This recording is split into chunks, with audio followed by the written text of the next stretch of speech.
My hand is shaking so hard I can barely grip the phone. The 911 operator's voice is a tinny, calm blur in my ear, but I can't make out the words because all I can hear is the sound of my own heartbeat, a frantic drum against my ribs, and the slow, heavy footsteps coming from the hallway outside my bedroom door. They stop right outside. The doorknob twists just once, testing the lock. It holds. For now. I hold my breath, pressing my back against the wall beside the door, my phone slick with sweat against my cheek. The operator is saying something, asking for my address again, but my throat is sealed shut.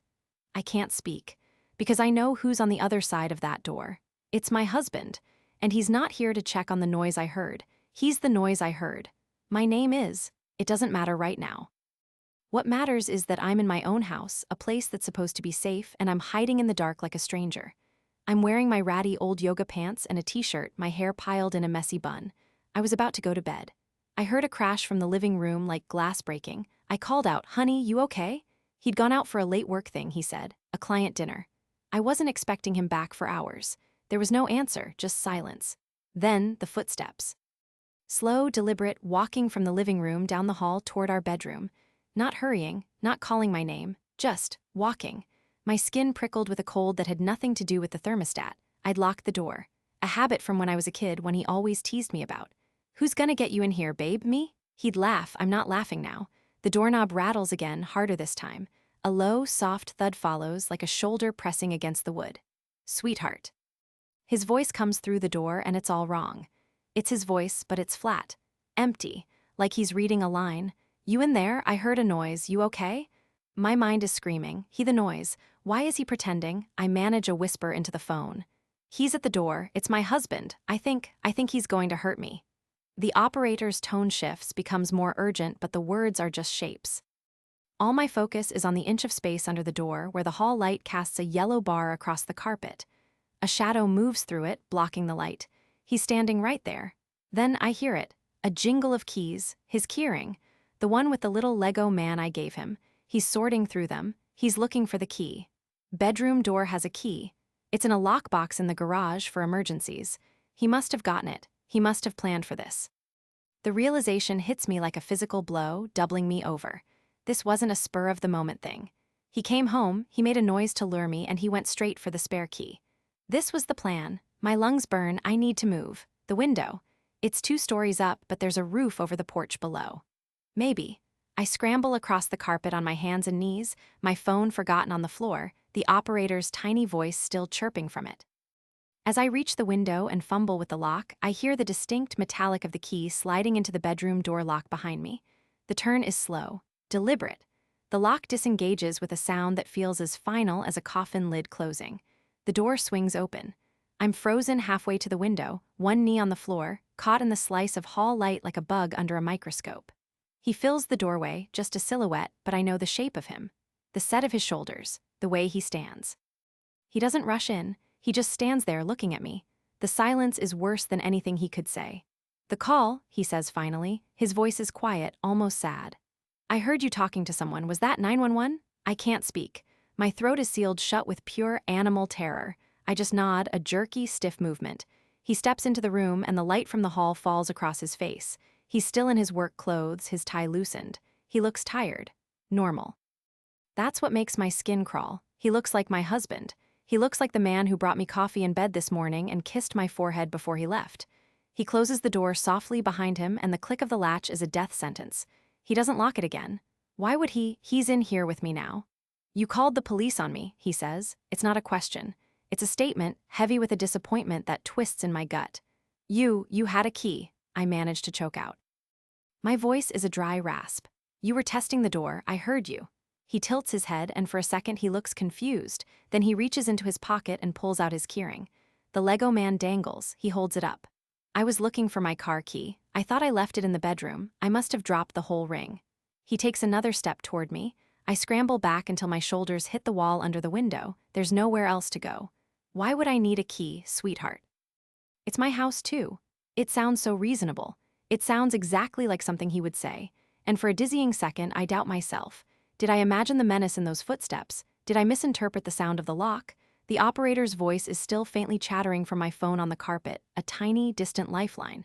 He glances at it, then takes another slow, careful step toward me, his hands open at his sides, a picture of harmless concern.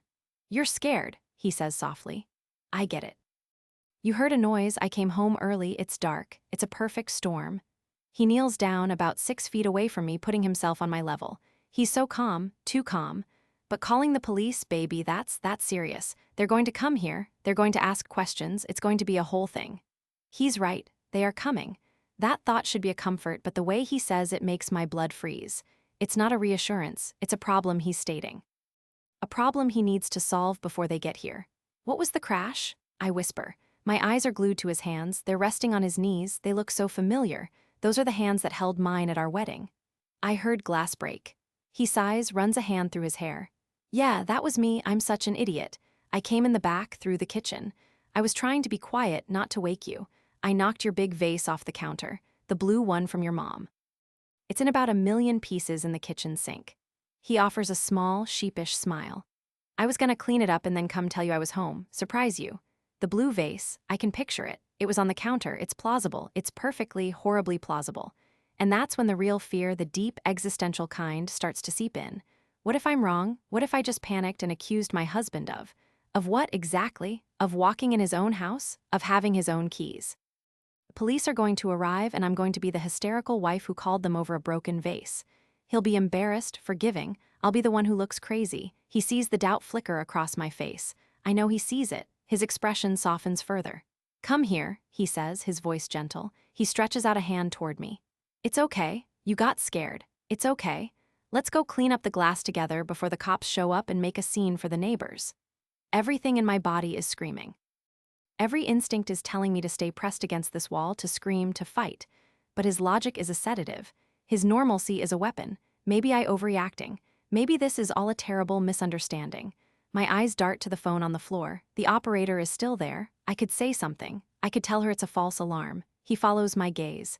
His outstretched hand doesn't waver. "Just come on, honey. Let's go deal with the mess together." I take a shaky breath. This is my husband. The man I love. I've been sick with worry before when he was late. I've jumped at shadows. Maybe this is just another one of those times. My muscles unlock just a little. I start to push myself up from the floor, my movements stiff and slow. A tiny, relieved smile touches his lips. "That's it," he murmurs. "It's okay." My hand touches the carpet as I push up, and my fingers brush against something small, cold, and metallic. I don't look down, I don't dare. But my brain processes the shape instantly. It's not a coin, it's a shell casing. A spent bullet casing. It's lying right here on the carpet of our bedroom, halfway between the door and the window. He must have dropped it when he pulled the keys from his pocket. The world narrows to that tiny piece of brass under my fingertips. He didn't come from the kitchen. He came from the living room, where I heard the crash. A crash that wasn't a vase. It was a gunshot he fired. Or someone else fired. And he's not here to clean up glass. He's here to clean up me. His smile fades as he sees my face change. He sees the understanding flood into my eyes, the color drain from my cheeks. His own expression shifts, the gentle concern evaporating like smoke, leaving behind something flat, cold, and utterly empty. The mask is off. "Ah," he says, the single syllable dropping into the silent room like a stone. He doesn't move, he just watches me. "You found something." The pretense is over. The man kneeling in front of me is a stranger. The operator's voice from the phone seems to grow louder, piercing the new, thicker silence. "Ma'am, are you there? What is your emergency?" He looks from my face to the phone and back again. He doesn't rush. He slowly, deliberately stands up. He doesn't reach for me. He walks calmly to my side of the bed, to my nightstand, and picks up a heavy glass bookend I've had since college. He weighs it in his hand. "They're going to be here soon," he says, his voice conversational now, devoid of all emotion. "We need to get our story straight. You were startled. You thought you heard a break-in. You hid. In your panic, you tripped." He takes a step toward me, the bookend held loosely at his side. "You hit your head on the windowsill. It's a tragic accident, a misunderstanding that turned into a tragedy." He's not even denying it anymore. He's planning my death out loud, coolly, logically. The betrayal is so vast, so complete, it feels like the floor has dropped out from under me all over again. This isn't a stranger who broke in. This is the man who sleeps next to me. The man who knows my fears, my habits, the layout of this house in the dark. He's using all of it against me. The phone. I have to get to the phone. I lunge for it, a desperate, graceless scramble across the carpet. My fingers close around it just as his foot comes down hard on my wrist. Pain screams up my arm. I cry out. He leans down, his face close to mine. I can smell his cologne, the same one I bought him for his birthday. "The story, sweetheart," he whispers, his breath warm against my ear. "Do you understand it? You fell. It was an accident. The police will believe a grieving husband, especially one who sounds so reasonable on a 911 call." He increases the pressure on my wrist. The bones grind together. "Not if you understand." Tears of pain and sheer, unadulterated terror blur my vision. I nod, a frantic, jerky motion. "Good," he says. He releases my wrist and straightens up, the bookend still in his hand. He looks toward the bedroom door, listening. In the distance, faint but unmistakable, I hear it too. The warble of a siren, still blocks away but coming. Fast. His eyes snap back to me. All the cold calculation is still there, but now there's a new urgency flickering in them. Time's up. The plan has changed. He takes a step toward me, and I know, with a certainty that settles like ice in my veins, that he's not going to wait for the accident story anymore. The sirens are too close. He needs this done now. He raises the bookend. The bookend comes down. I don't think. My body moves on its own, a frantic twist fueled by pure adrenaline. The heavy glass smashes into the carpet where my head was a split second before, so close I feel the air it displaces against my cheek. The impact sends a jarring thud through the floorboards. He grunts with the effort, off balance for just a moment. That moment is all I have. The sirens are screaming right outside now, painting the walls with pulsing red and blue light. He hears it too. Panic, real and raw, flashes in his eyes. His plan is crumbling. He can't stage an accident now. He needs to finish this and run. He raises the bookend again, his face a mask of cold fury. My hand, the one not screaming with pain from where he stomped on it, is still clenched around my phone. The operator's voice is a distant buzz. "I don't have a weapon, I have this." With a cry that's part terror, part rage, I hurl the phone at his face as hard as I can. It's not meant to hurt him. It's meant to distract him. It works. He flinches, throwing up his free arm to block it. The phone bounces off his forearm. It's not even a second, but it's enough. I scramble sideways, not toward the door he's blocking, but toward the bed. My fingers claw at the edge of the mattress, and I shove with all my might, throwing my weight against it. The heavy bed frame screeches across the floor, slamming into his legs. He stumbles, cursing, the bookend falling from his hand and thudding onto the carpet. The front door downstairs explodes inward. A splintering crash followed by shouts. "Police! Anyone in the house!" He freezes, his eyes wide, darting from me to the bedroom door. The calculated killer is gone, replaced by a trapped animal. He makes a decision. He abandons me, turning and bolting for the bedroom door. He's going to try for the window at the end of the hall, the one over the porch roof. He yanks the door open and runs straight into the solid, Kevlar-clad chest of a police officer. Two more are right behind him, weapons drawn. Down on the ground, now, hands where I can see them. He doesn't fight. He just sinks to his knees, his hands going behind his head. He looks past the officers, through the doorway, and his eyes find mine. There's no love there, no remorse, just a flat, hateful acknowledgement. I won, he lost. The room suddenly fills with people. An officer is kneeling in front of me, her voice calm and firm. "Ma'am, are you hurt? Can you tell me your name?" I'm shaking so violently my teeth are chattering. I can't form words. I just point a trembling finger at the man on the floor in the hallway, being handcuffed. Then I point to the shell casing on the carpet, glinting in the flashlight beam. It's a blur after that.